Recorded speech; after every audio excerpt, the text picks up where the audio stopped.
Hello, muchachos. What's going on? This is Dr. Feldy. You know you're listening to a Came from the Radio. I'm here with a very special guy, very talented guy.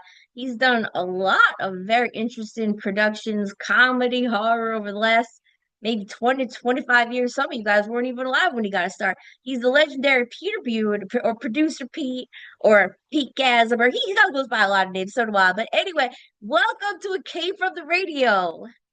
Thanks, Dr. Feldy. I'm really happy to be here. You're welcome. So how was your travels? How's the weather? Just kidding. We don't do any of that jibber jabber filler. We're gonna go right to the first question right now. Let's go. Number one. Now you got your start with the Slacker TV and the Slack Pack on Long Island Public Access. If you haven't seen it, I highly recommend. And now tell us, what was that DIY scene like? And how did growing up on Long Island influence the kind of stories that you wanted to tell?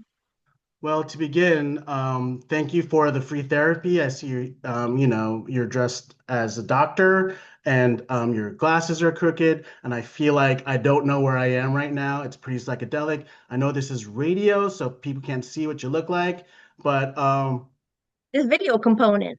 oh, well, here, check out the video component. But to answer your question, yeah, this is like 1997, Long Island Right. public access. Yeah, if you remember what it was like back then, there was no YouTube, there was no TikTok. Right. Um, there was there was Wayne's World. There was a bunch of other public New York City, Long Island public access shows, but I loved watching sketch comedy. Sketch comedy was huge in the 90s, right? Mm-hmm. You had like SNL, you had The State. I don't know if people remember MTV's The State, but they went on to make a whole bunch of movies like Wet Hot American Summer, Role Ah, Models, David Wayne, Michael Showalter, and all of them. They work a lot with Paul Rudd. Anyway, there was a lot of sketch comedy. Kids in the Hall, In Living Color was a big one in my household. That's where Jim Carrey came from and Jamie Foxx. right. Cuban So Pete. We know Cuban Pete, the king of Rumble Beat. yeah, Q and Pete. So yeah, so so public access was just a way to, we had access to VHS tape, VHS cameras, VHS Mm-hmm. equipment, and Me too.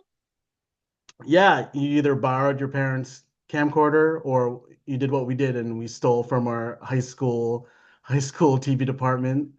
Oh my Um, goodness. They ever find out? Not yet, not if they're listening. Well, come catch me if you can. Which high school? Which high school was it? Hopog High School. Hopog Oh, High they're making School. some phone calls after this one, 4:25 p.m. Let's go, Hopog High School, home of the Eagles. Caw. That wasn't the battle cry. But yeah, that's where I got my start. And my friends and my crew, Wow. the Slackback, we started in the TV productions it was me, Sean King, Mike Right. Bosick, and Justin Hertz. We all came out of the TV department there, and uh, Justin Hertz had the bright idea of putting our silly sketches on local television, public access, just like Wayne's Right. World. But it wasn't Right. like we were sitting in a basement doing top 10 lists or anything. We were doing sketches, we were playing characters, Right. we it was we never went to like film school or acting school, but that's what it was. We learned how Right. to we learned how to do all of our we honed our techniques through public access, and we did that for 7 years. So it was a lot of fun. Right. We created like a circle, a tribe of like-minded DIY outsider musicians, skateboarders, filmmakers, actors, comedians. Yeah, man, that was like some of the best times of my life, and yeah. I can actually relate. Before I went to dental school back in Emory in Atlanta, Georgia, I went to American University, my safe school. And actually, my boyfriend at the time, I usually like to talk about these things, we had a show on our American University TV. They played it 5 times a day, and my boyfriend was actually naked on the show, streaking through the university, and we were throwing ice cold water over the showers, and it was like a sketch prank show. It was actually like a prank show. It was all kind of real. And this would play all day, and there was drugs involved, and there was nudity involved. And American University just willy-nilly played it on the TV. So I could, it's too bad that we weren't getting together at those ages because we probably could have collaborated from I DC know. to New York. I mean, it sounds like what you were doing was right up the alley of us, and you could see right up my boyfriend's alley if you tuned into American University Television. Anyway, That reminds me of like it was the same time as like Jackass and like Tom Green show. right. People were comparing. I mean, we were local. Those were like MTV shows. Those are like big countrywide shows. But locals. I mean, we didn't do pranks. We didn't do stunts or anything like that. But I think it was just the aesthetic, that VHS aesthetic. Right, right, right. Tom Green's still I'd say doing his thing. I prefer your work over Jackass. No offense to Jackass, but Tom Green, I don't know. So you're like in the middle. If I had to rank you, sometimes I rank people because that's Right. how I keep everything organized in this head. So let's go to the second question. We're gonna switch gears entirely. Let's do it. I'm ready. I'm actually part Filipino myself, so that's probably one of the reasons why I had you on the show. I like to keep All it in the right. family here. Now, as a Filipino American working in public access comedy in the early days, did you feel a sense of representation that was maybe missing? And maybe did any type of misrepresentation fuel your drive to create your own lane? Or did you feel like there was a lot of Filipinos doing comedy? Or how'd you feel on that? Yeah, that's a good question. Yeah, I think so. there was no representation there, and not in my eyes, or not where I was from. There was no representation. I feel like I was kind of like a walking billboard for ask me a question if if you ask me about my background pretty much. But yeah, Really? I mean, people were, people just were. I associate with people that are inclusive and, um, you know, that was never like an issue. We like the comedy we did never really we never did uh comedy about we weren't doing like Dave Chappelle stuff. We weren't doing like, it was pretty broad, our comedy. It was silly comedy, Hmm. but I'm pretty proud of being like a face, if I could be, on local TV, I guess. Maybe I was like some people's first exposure to an Asian person that, Really?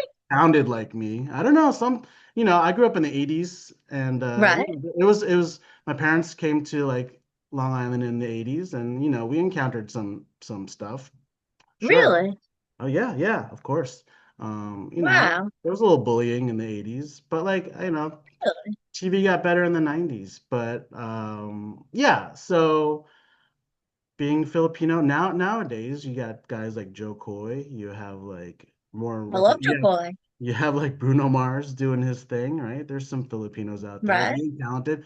Filipinos love to sing, they love to dance. They're And do nurses, physical therapy. physical therapy. You probably work with a lot of Filipino nurses. They're very hospitable. We're very hospitable people. Um, Right. we love to Right. cook. That's true. We love to cook for visitors and friends and families. So you come to my house, you'll probably leave with a little baon, which is like a little snack for you to take with you. Wow. Yeah, little lumpia Shanghai, little something to snack on the drive home. Yeah, Right. sure, why Right. not? Yeah, but people are actually there. I think they're more open. They want to know more about people's backgrounds, and people. Some of my friends will be like, "Oh, there's a Filipino restaurant that just opened up. You want to check it out?" Like, yeah, Right. I'll show you. I think you came once, so Right. Right. I did. I came after one of my clients had a little blood on me. I'm sorry about that. But we actually remember when we went to that restaurant, we walked into there was a wedding. it was There a was a Filipino wedding happening wedding. in the restaurant. We went to a wedding together. Yeah, yeah. We have no problems with acclimating to our environment. So it's like you want to get married? Yeah, let's do it in this restaurant in the middle of a strip mall in Ronkonkoma, Long Island. I had Mhm. no idea I was going to a wedding. I thought I was just going to see some friends that day. Yep. It was fun. Listen, maybe this is gonna sound racist, but if I have to pick a white assistant or a Filipino assistant, I'm sorry, ladies and gentlemen, I'm going Filipino. So call me racist, but that's just how it is. That's just how Race, it is. Sorry, race-ish. Ish. sorry. Listen, why people get they have their time, all right. Go to the next question. We're gonna switch it up, switch a room, okay? Let's do All it. right. I like this fast pace.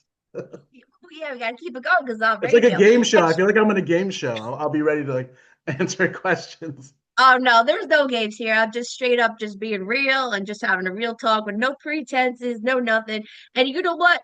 You can decide, it's up to you. But when we hit the 423, when we hit the 20-minute mark, if you like, we can keep going and keep the interview going if you like, even though it's only 20 minutes for the radio. So you got 10 minutes to decide on that, Schnookums. All right, let's go to the next question. Here we go. The Gooligans became a cult hit with its mix of horror and comedy. Many of us know that. If you don't, you've been sleeping under a rock. Can't be comfortable now. How did the Gooligans project evolve from your earlier work, and how did your background play into the show's offbeat sense of humor? Yeah, sure. Oh, offbeat sense of humor. Okay. Yeah, Um, it's an offbeat. It's not it on was like beat. it was it was like we lack rhythm, sure. Yeah, it was a natural progression after Slacker TV ended. Sean and Mike, they had an idea of doing pretty much Slacker TV, but we were monsters. So pretty much the show was our personalities, but like times 100. And we Wow. Thank God for that, Sean because you was know what? Sometimes the personality might be lacking. So I'm glad you turn it up a notch. you No got it. offense. You gotta bam, you gotta like bring it up a notch. But Sometimes. yeah, so Mike wrote all of the Gooligans, and Sean, directed, and he did all the makeup with a lot of other people. But he designed the makeup. I was a rockabilly werewolf named Wolfgang. Sean was a blue, bloated, sad, slow-moving zombie. Mike was the leader of the gang. He was a Frankenstein monster, and Hertz was a vampire who was embarrassed all the time, named Count Farnham. Yeah. Why was he embarrassed? No. Because he used to be elegant and royal like 100 years ago, but yeah, just times change, people change. Oh, right, Fangs, big fangs fall out. Um, right, right. yeah, yeah, you get kicked out of Transylvania, people lose respect for you. So Right? yeah, so we did the Gooligans for 10 years, and we did a couple of different shows and different series, and we put them on DVD, and we like traveled all over the country and doing horror Wow. convention appearances, dressed up. And that was a great time. That was my 30s, I spent my What 30s. time frame was that from? What Sure. years? 2005 to 2015. 2005, 2015. All right, so I was in DC some of those years. Now, I'm gonna go off my question list just real quick. During those times, about 10 years, did you find that, when you do a movie production, a show production, a lot of times it takes away time from your love life. Maybe, I don't know if you have children, it takes away time from being a parent, takes away time from taking care of your animals. Maybe people have a hard time keeping a girlfriend or boyfriend. I don't know if you're they, them, him, she, what you're into, but did you find having a hard time balancing your personal life with promoting this show? No, it didn't. I mean, I'm a single guy. I don't have kids, but I do All have right. a big Filipino family who supported me the whole time. My sister has two kids that I helped raise, and they're big supporters of mine too. They're in their 20s now. So they grew up in that environment. They grew up in the Gooligans environment. They grew up knowing about Slacker TV and like how our household was pretty much Slack Pack Studios before they were Oh, born. My parents were great supporters of everything. I got lucky. I was very lucky, and my friends too.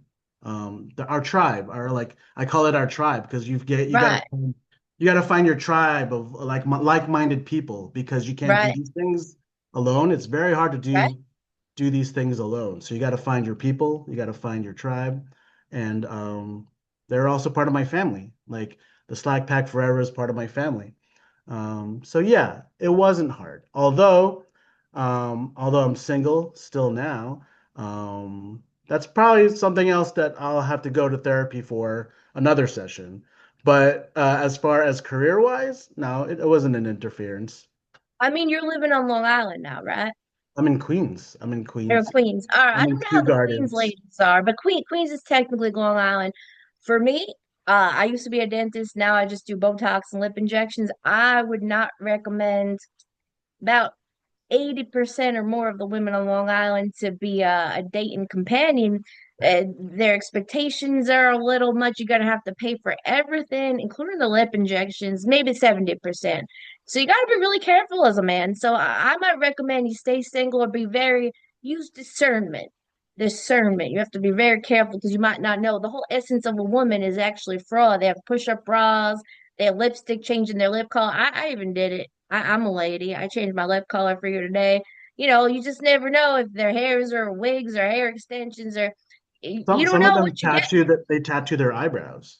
Yeah, the whole essence of a woman is fakery. So I'm not saying that men don't lie, but you got to be careful. So I just want to make sure that you know about this because a lot of my clientele, you don't want to date them. Their Right. lips might explode. I fix other people's lip injections, but I've seen lips explode. You got to be real careful. I Yeah. appreciate the advice. Thank you very much. Just looking out for you. I care. Now, all right, we're gonna shift gears to the next question now. Your films, I actually saw The Lost Suburbia, Lost Suburbia, and Freaks, Nerds, and Romantics. It really embraces Long Island's weird, wonderful identity. I don't think it was that weird. Not Lost Suburbia, but I'll have to see Freaks, Nerds, and Romantics. Now, how has being from Long Island, not the Mid Island, Long Island, and being a bit of an outsider growing up, how did it shape your creative lens? Yeah, sure. Both those films were about niche. They're very niche things. They're very outsider. Um, Lost Suburbia was about um, folklore, Long Island folklore, Long Island urban myths. So that's a Yes. very niche thing. It was part documentary, part narrative story. I worked with three other filmmakers, and it was an anthology. And we each picked an urban legend from Long Island, and we did a short documentary followed by an original narrative short film, and then we put it together as a feature. So that's a Right. very niche thing. It's a very popular thing that people love to go urban exploring. People love Mhm. the historical aspect of, the ghost stories of Long Island. Sure, yeah. And then Freaks, Nerds, and Romantics was about the the music scene that we grew up in, that I grew up in with the Slack Pack. And like Mike was in a band called 48 in the Basement. So a lot of the stories was about maneuvering through the music scene of a failed or a band that didn't live up to expectations. So that was about, Long Island music scene. Mm. Kind of like, it's the punk music scene or like the hardcore music scene, but that's also very niche. That's also very outside DIY outsidery. But yeah, and I'd say check this out because you get to see, Sean King and Mike Cossack very young and acting, you know, they were very good actors back then. And I no, saw Sean King in Unreal. without makeup and stuff. Yeah, Unreal, Sean King in Unreal, he dunked a man's face into, I think, a sink. That's memorable. I even told Sean King personally a couple of weeks ago he should isolate the clip of him putting the face in the sink and just post it nonstop, I slow mo, posted it. fast. I read that and I posted There it. we go. There Go we back to go. Facebook. I did that like a week ago. Oh, I gotta check on that. Now, one cool question before we move on. When you were doing these ghost stories in Lost Suburbia, did you actually encounter any ghosts? I took some home. Yeah, yeah. What? I took some home and had a very short relationship with the ghost. Really? Um, Ghost broke my heart, but you got to move Wow. on. You got to move on. Wow. All right, Peter. Now, here's the part of the interview we have. I actually have I have four questions that my assistant wrote for me for this interview. I actually didn't write the questions. Usually I do, but I need a little help on this. Got a lot of Botox appointments this week. Now, here's the part of the interview where you can decide I'm done with you And we end the interview right now. We say goodbye to the radio, or we say goodbye to the radio and then keep going for 2 to 4 more questions. Up to you. Choose your own adventure, Peter. I'm going for the big bucks, big money. So bye Big money. radio. All right, here we go. Let's close it out for the radio. Then Big we're going to money, move big on. money. Uncensored. Now, in the second portion, you can curse, you can say whatever you want because we're not on the radio, and you can take that FCC and tell them to shove it. All right, let's think about the radio. We're going to move on. All right, thank you for listening to It Came From the Radio. I hope you enjoyed, Peter. Now, Peter, just give us your social medias for all It Came From the Radio listeners, and we'll throw it back to Mark in the studio. Where can we Yeah, find you? yeah, I'm on Pete Bune on YouTube and on Right? Instagram. Pete Bune, All right. Petebune. That's me. Simple as pie. All right, Mark Torres, back to the studio, and thank you for listening to It Came From the Radio. All right, let's go to the uncensored portion. Let's go. Now you can say whatever the fuck you want. You Oh know, my put on God, I'm the gonna curse so much.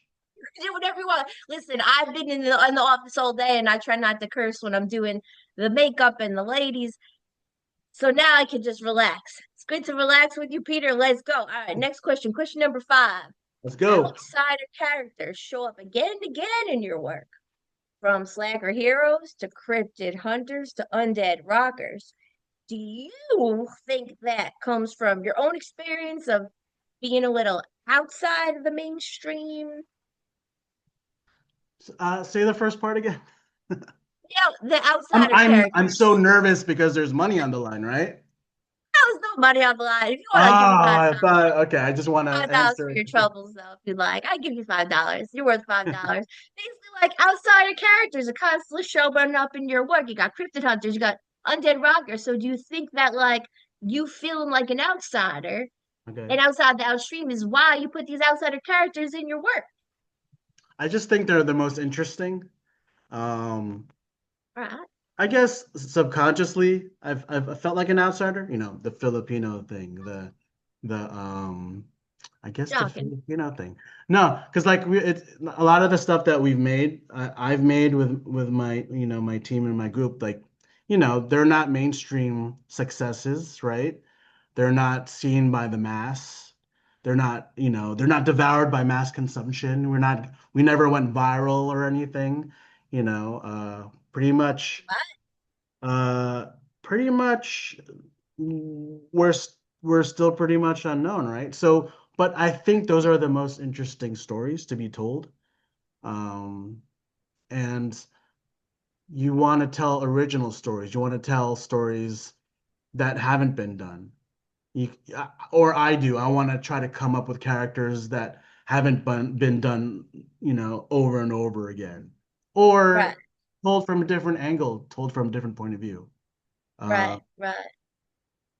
one of the things I'm working on now is a Deathgasm. comic called Squatch Watch, and Mm-hmm. I flipped the story on that where it's about a Bigfoot who wants to be famous. It's about a Bigfoot who's not hiding and he wants to be famous and he becomes the most famous thing on the planet. And how does that affect the people who have to, protect him from the celebrity and the fame of that? Yeah, so that's kind of things that I'm working on now.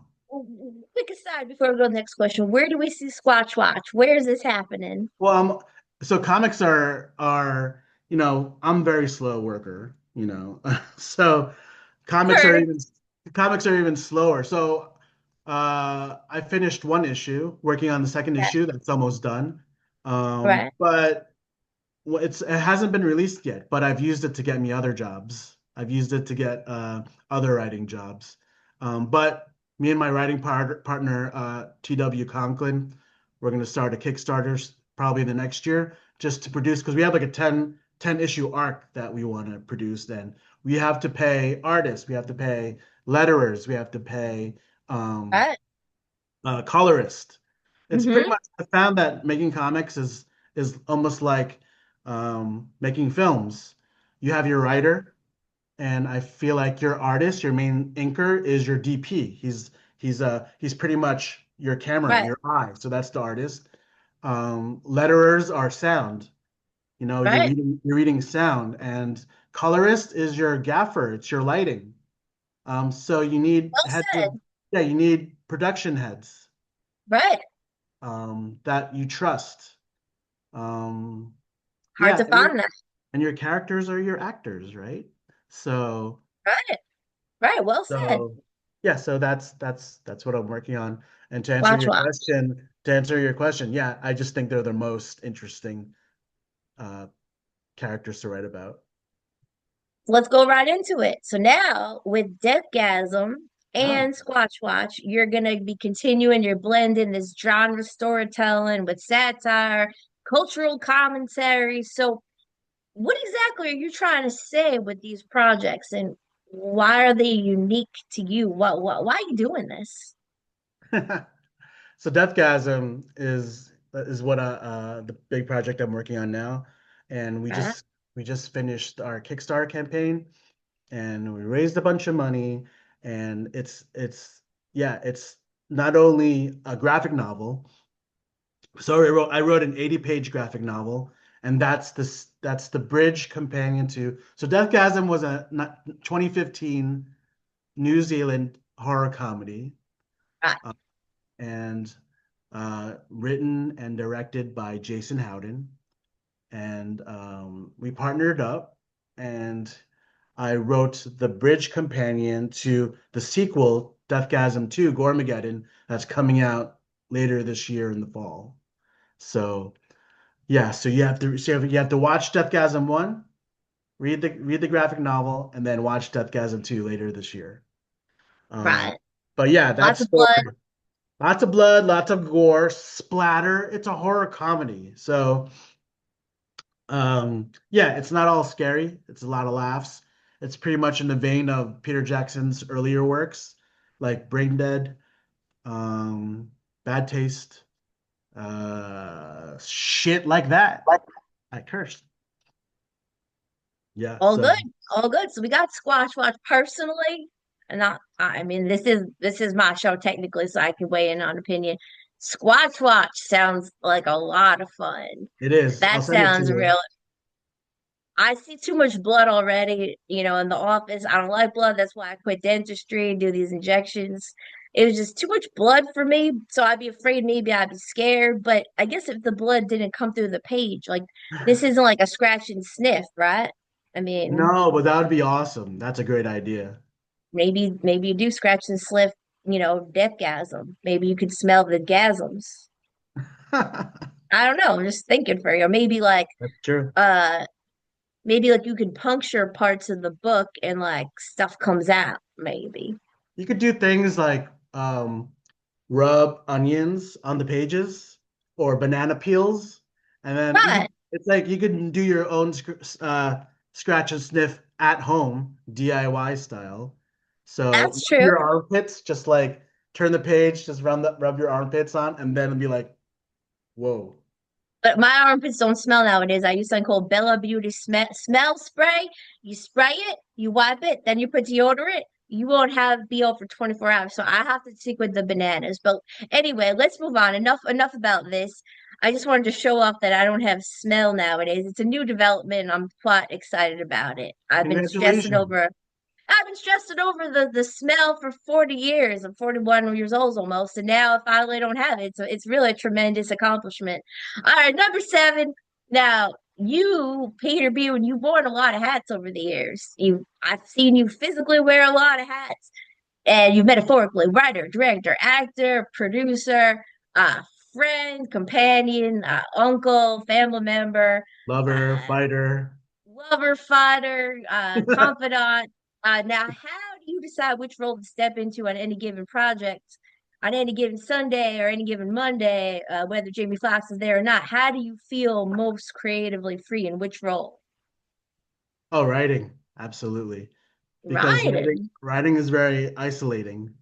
Um, yeah, pretty much you shouldn't even, in my opinion, you shouldn't even do the other things unless you have a solid script. Right, You shouldn't even bother doing the other things unless you right, have a solid blueprint. Otherwise, you're just right. wasting not only your time, but you're wasting other people's time. Definitely. I It's mean, it. that's why I had my assistant write these questions. It's that short of an answer. It's like go in with a proper. Okay, so I mean, I I could say that because I've done the thing of let's just film and see what happens. Right, And sometimes you're lucky and sometimes you're not. But right, right, at right. this at this at this time in our lives, like how much time do we have to like waste people's time? You know, Right, sometimes it's fun. Sometimes like if I want to do like a video for YouTube, like a TikTok or a reel, like yeah, let's just fuck around. right. But if I want to do something serious, then you have to have a proper blueprint. Right, right. Listen, our co-host Jenny Field, she's doing some photo shoots, and she's even going to do shot lists for a photo shoot. It's not even a movie because you don't want to waste the photographer's time. You don't waste the model's time. You don't waste time doing makeup. So if you really want to do a good photo shoot, you should do a shot list. But to quick aside before my last question. Now, Screamwalkers, you were the producer of Screamwalkers, but as far as I know, because Mr. Sean King, we've had a lot of conversations over the years. He said that some days you didn't even know what you're going to shoot. You were kind of improvising. And that movie won Best Film at the Long Island Film Festival last year. So clearly you guys did something right and struck some golds or oil or what the have you.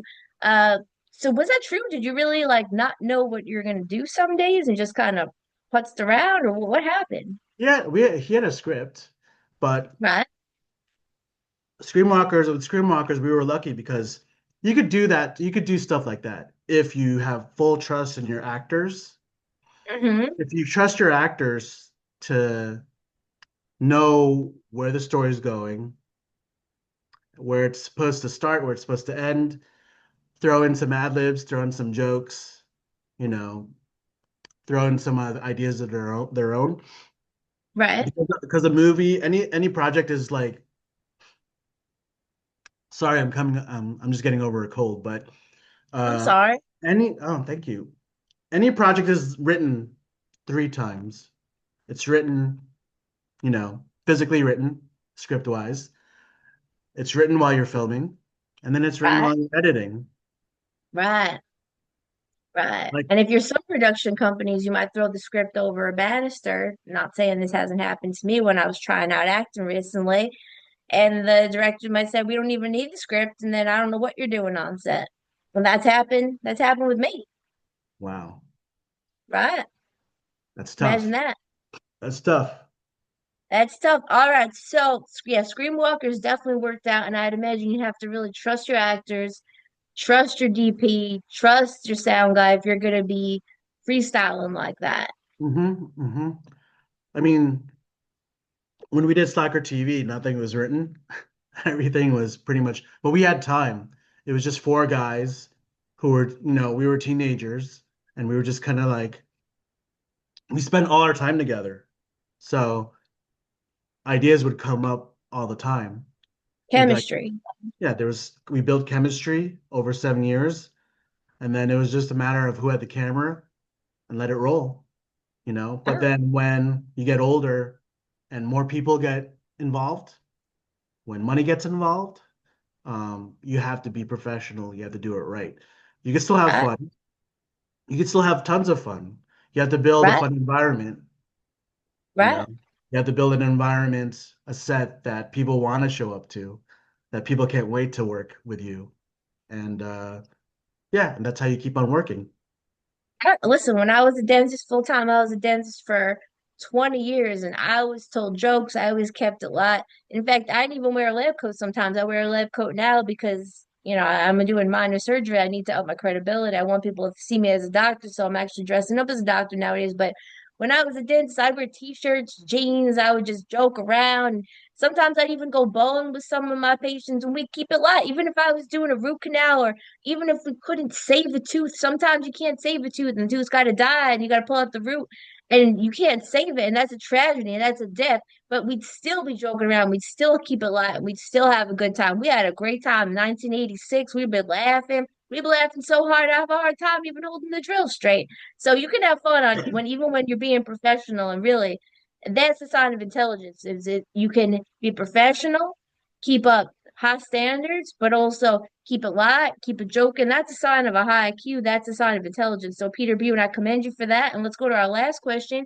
We have 5 minutes left. So, last question here, number eight. Number eight.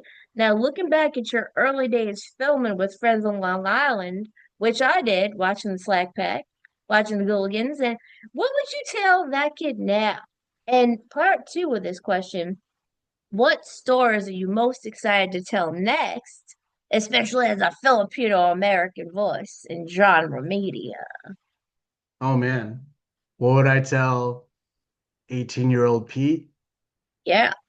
Uh, I'd say you're about to experience the best times of your life. So, you know, Oh, there are sad times, there are broken heart times, there are times, where you fight, but that's still the best times. And to enjoy it, because it doesn't last, things always end. But that's also exciting because whenever things end, something new happens. So that's very exciting. So right, just keep looking forward to the next big thing and stop looking backwards, but enjoy right, it while it's happening. right, And I'm trying to enjoy what I'm doing now. I'm focusing on more writing, more comic writing. It's getting harder and harder to make films because the quality of the films have to be at a certain standard, right, and you need money for that. You need a team for that. And I would love to keep making more stuff. But yeah, right, you have to build that. You have to build a community of people that will trust you. With right. comics, it's the same thing, but it's Mhm. a little bit more focused, I think. But yeah, just keep telling those stories. Just keep collecting stories. Go out and live so you can collect stories. That's it. Just like Right. live a life, live a life where you can collect stories that you can tell. I got a lot of stories. Little Peter Bune. But I will say oh, and also the second part, what stories are you most excited to tell next? What's coming up next? You There's got some stuff. Squash Watch, There's stuff. There's oh yeah, there's a project I'm working on with Will Pentarch, that I'm very excited about. It's an audio play, and it's going to be right? also a read-along book. It's called Agatha versus the Night Gaunts. That's a huge project.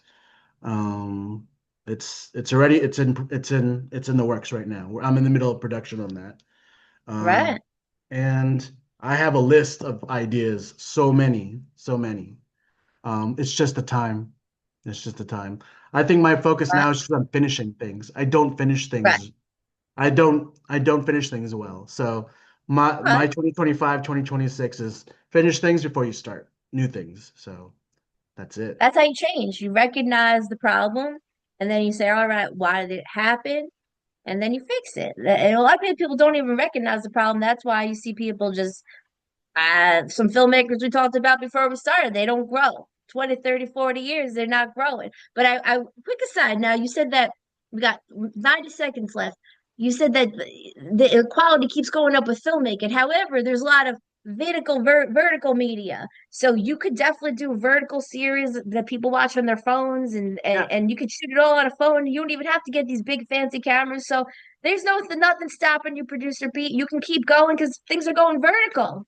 I'm down with it. I'm down. I There's don't some shit on actors I that. know they make all their money just doing vertical videos. Yeah, I don't shit on that. I'm for it. Yeah, Yeah. totally. All right, so Peter Bune, we already gave you socials. We got 1 minute left. Freestyle. Anything you'd like people to know in the last 60 seconds. Uh, yeah, I don't know. Wash your face before you go to sleep and brush your teeth because you got it's proper hygiene is good for you and good for your partners. No one wants a smelly face to sleep next to. Right. Right. That was Pete's rap. You know, here, wait. Let me give you a little doctor rap, and then we'll close with that. I always end the show on the Kid from the Radio with floss your teeth every day. Let's do a doctor up. All right, this is my doctor rap from one of my braggadocious days. I had a great day. You got 30 Cooked seconds. up Go. stunts that I know all you guys. Doing up scientific love. My name's Bill Nye. No need to go ballistic. Just sit back, relax. Dr. Feld is here laying all the tracks. What? Thank you, thank you, thank you. All right, great to have you. It was great to have you. Thank you very much. Wish you much success. Can't wait to see Squatch Watch and Deathgasm and rewatch the Gilligans. I didn't check every episode. And Screenwalkers, which I have right here. Is right here with my how to have sex video underneath the television. I go